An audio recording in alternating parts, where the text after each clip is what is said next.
Alright, You this getting is boy? a gameplay video for my Path of Exile character, Fox E Flynn, who is an explosive arrow duelist running the uniques Quill Rain, Cloak of Flame, Heat Shiver, Etzery's Foible. This is not the unique belt, this is just a very good corrupt, well, good for me anyways. This is intended to be a At your really cheap service. build. One where basically any player should be able to save up to be able to do this build, but then it can still run hard content. So let's look at some of these maps. There are a couple map mods it just can't do though. It can't do half regen or no regen. It ends up being fairly safe for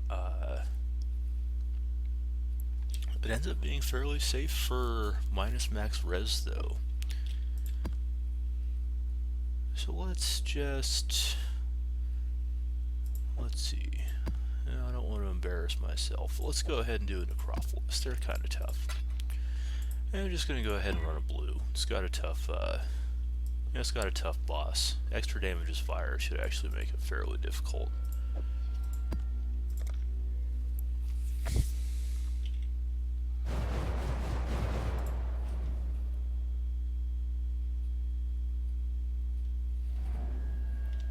It's very important you get your cat out at the beginning.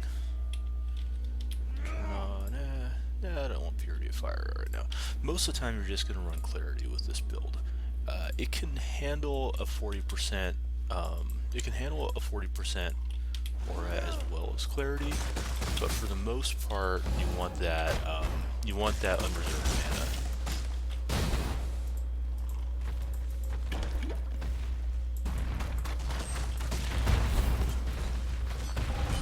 It's pretty normal gameplay to really not be standing in any one place for very long. Now, yeah, this is a strength of explosive arrows that, with the proliferation, it can do damage while you're not standing around. But then, at the same time, you also can't, you don't really get to leech. So you can't leech through damage like other builds can.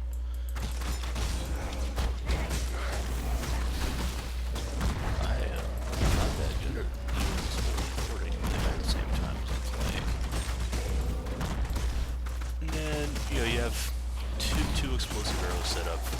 One with concentrated effect, one for proliferation, for the, for single target. None of them are anything more than 4L, so it's a really easy build to get the gear for. The most expensive things probably are the 2 gems. You need a good high quality explosive arrow and high quality increased burning damage. The explosive arrow is most important because you get the most burn chance out of that. But the reason why I suggest getting both of them quality is because it's generally a lot cheaper to get 2 gems at 15Q than 1 gem at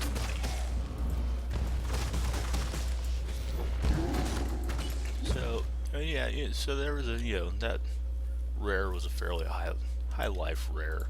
You can see it burned down pretty quick. It's really you want to set up two explosive arrows, one with concentrated effect, one with prolif. So that way, if you have a rare monster surrounded by ads, then you can really you can get it burning from the prolif, and then you just focus it down with the conk effect one.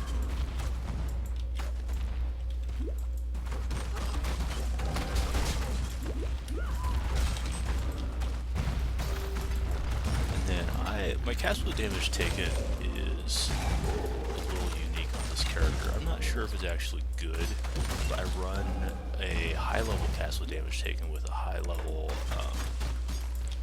molten shell. That way, if I start getting hit a whole lot, then the monsters around me, because my tree's almost all fire damage and area damage, those monsters monsters are not really they're gonna take a big hit. Yeah, it helps clear the paths. This character can handle the big hits, but it can't handle a lot of hits. You get surrounded like that, that's really dangerous. You have to really pay attention to flasks. Because if you don't get like infinite recharge flasks like crit characters do. So if you run out of flasks, you're in a bad place. You don't leech.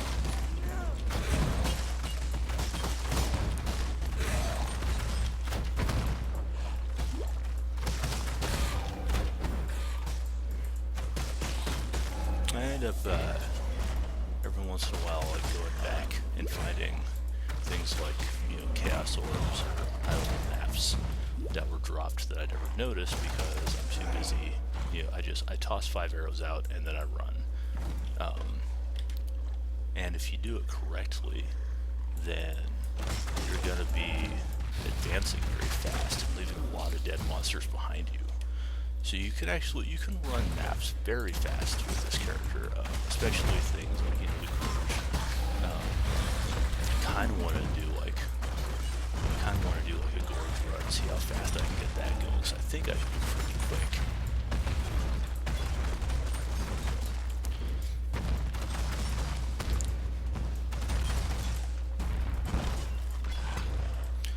So I'm gonna quit recording now before this file size gets too big.